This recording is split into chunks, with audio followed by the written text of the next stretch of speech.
Greetings and welcome to your Oracle message for the day. I am Kat Morgan and I welcome you to this video, to this channel, and to this space. This is a timeless reading for the collective, so whenever and however you come across this video, it's the right time for you to be getting this message. And every day we've been pulling one card in our no particular order, totally random, from our mega deck. You can look down in the description below for more information on what and how that is, how it was built and all that. But today's card is pulled from Colette Baron-Reid's Enchanted Map Oracle deck, and it's card number 7, Into the Unknown. And before we look in the book and find out what the reading says for us today, we always want to get as much information, guidance, energetic signatures that are coming from the card, from the images on the card, from the numbers, if the cards have numbers, as well as the chosen titles, any keywords, anything like that that we see on the card itself. So working directly with the card. There's so many elements to this picture, to this image. It's, first of all, I think it's one of the most beautiful oracle card images I've ever seen in any deck. Full stop. For however you feel about that, but it's a beautiful card. It's got a lot of different elements in it that I want to explore, at least a few of them. We have the number 7, a very sacred number across the planet, across multiple different religions and philosophies. We have 7 days in the week, just for starters. So seven notes on the musical scale that we use in the Western society areas here, Europe, United States, etc. So lots of interesting elements about the number 7 itself. I feel like this is a portal card. We've got this red drapery off to her side. I feel like there's probably another joining, matching one on the other side that we can't see. Like we're seeing part of the picture, but maybe not the whole picture, but part of the picture. So this is an action card to me, regardless of the number 7, and that it's not necessarily a portal number per se, but I feel like this is a portal card, that this is a framed card. We've got wisteria framing as well, from the top left on our side, top right on hers, and then opposite lower left or lower right, depending on which point of view you have. But wisteria is a plant with many metaphysical properties. It has been used for healing forever. It can represent beauty, grace, self-love, emotional healing, intelligence, wisdom, inspiration, prosperity, new beginnings. It's associated with the planet Mercury and the element of air.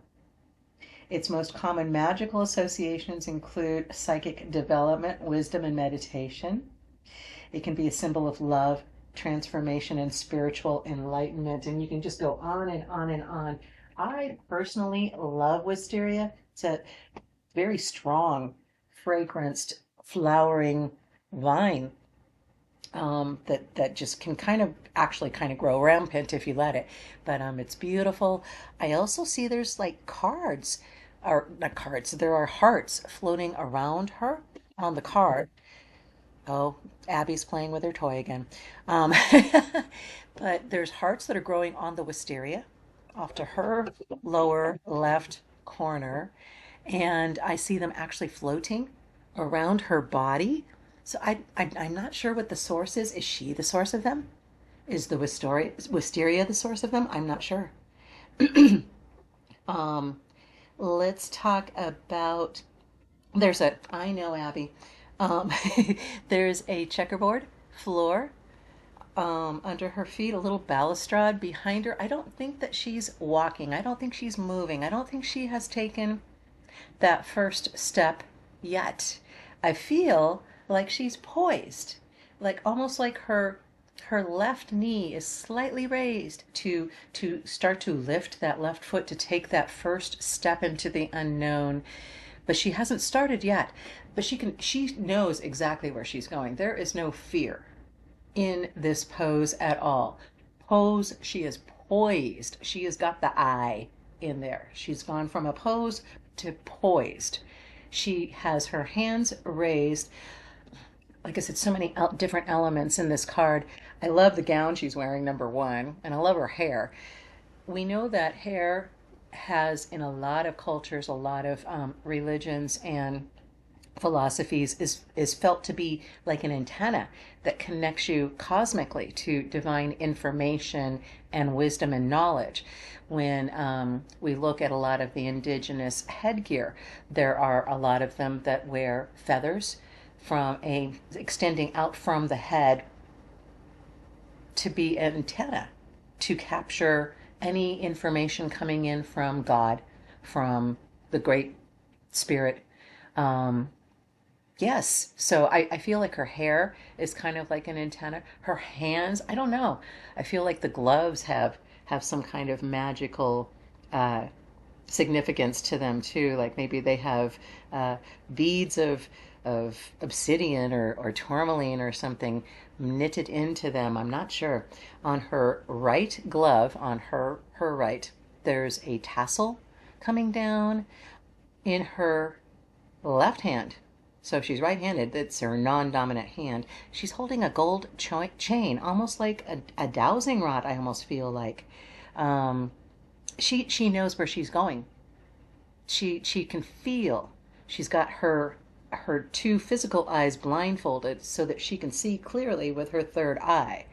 And she's touching the quantum field, touching that event horizon, just to know where her path is, where she wants to be heading. I think it's a sparrow behind her, like one of the song sparrows. And of course, there's a lot of different meanings and interpretations of sparrows, but just for a couple of them, they can represent resilience and hope. They also are very strong harbingers about community, about being in community and promoting community as well, or about getting information from the community, or in this case, in the collective, with the collective, being connected to the collective. So I almost feel like there's like an ocean behind her with the sky. Just it's such a beautiful image. Like I said, there's just so many different parts of it, but I don't think it's unknown for her. I don't think it's unknown for her. She may not be able to see it with the two physical eyes that she's blindfolded, but that's so she can see better in energetic signatures, in energetic fields, where everything is and where she wants to go. So I'm really excited to see what the book says for us. It's going to be pretty short, but this is card number 7, Into the Unknown. Trust, and all will be revealed. Life is an adventure. How many times do I say it? It's like a road trip. It's like a perpetual road trip. Life is an adventure, and often new opportunities will arise that you won't know how to deal with. This is one of those times. You're required to trust that this new phase will reveal wonders and miracles as you step into unknown territory. Imagine that you are not only a pathfinder, but a path maker. Whatever your inquiry, trust that you will be safe. Stay aware as you discover new and marvelous territories and valuable treasures. Oh, how fun. I love that. That sounds like fun. Let's go with that for the day, for sure. Life is an adventure. And new opportunities will arise, not may arise, they will arise, that you won't know how to deal with because they are new. They are unknown. They are unexplored. You need to get in there and do it. Don't be afraid. Trust your intuition. You'll know. See how she's leaning forward? If there was any fear, she would be leaning back. She'd be rocking back. And I don't know if you're familiar with this. This is a super easy way that you can test anything. You can test to see if you're telling the truth to yourself on anything. Stand up. If you're sitting down, stand up right now. Just wherever you are. I don't care who all is around you. Just stand up. They'll think you're crazy for just about 5 minutes. Stand up. Close your eyes, let your hands just rest at your side, just relax. You want your feet almost about as far apart as your shoulders are, and you want them in alignment with that. You want them straight. Knees are going to be just the tiniest bit relaxed. Don't lock your knees. Have them just slightly relaxed. Arms just relaxed at your side, and just take a couple of breaths just to get really balanced. You should not feel like you're leaning forward, backward, left, or right. That you should feel very, very balanced, very, very centered. Now, ask yourself, is my name John Smith? Now, unless your name is John Smith, it's not going to work. So I'm assuming your name is not John Smith. All right? Stand up and say, is my name John Smith? You're going to immediately feel your sense of self rocking backwards. You're going to rock back on your heels. It's not possible for you to have any other response. Your body is immediate. Is my name John Smith? Nope. You start rocking backwards. Okay.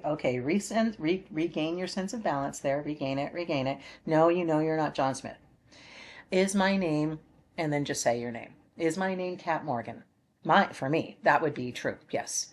And nothing happens. I mean, I might lean a little bit forward, but otherwise I'm just steady.